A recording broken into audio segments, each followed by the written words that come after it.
তেখেতে আমাক ফোন যোগে জনাইছে তেখেতে অকণমান পলম হ'ব, সেয়েহে আমাক কাৰ্যসূচী চলাই নিবৰ বাবে আহ্বান জনাইছে।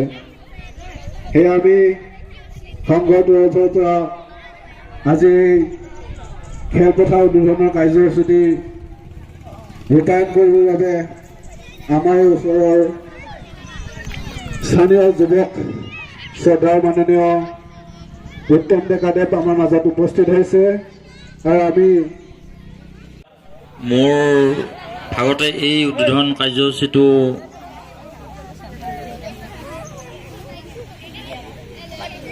দায়িত্ব দিলে, গতিকে মই বিশেষ নকওঁ। এই সংঘটিৰ ভৱিষ্যত উজ্জ্বল কামনা কৰিছোঁ। লগতে এই খেলপথাৰতেই বহুকেইজন ল'ৰাই খেল খেলি তেওঁলোকৰ জীৱনৰ পথ মুকলি হৈছে। মই ভাবোঁ ইয়াৰ পিছতো আমাৰ উঠি অহা প্ৰজন্মই এই হাপামাৰা কৃষক কল্যাণ সংঘৰ খেলপথাৰত তেওঁলোকে সুন্দৰ খেল প্ৰদৰ্শন কৰি ভৱিষ্যতে যেন তেওঁলোকৰ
কি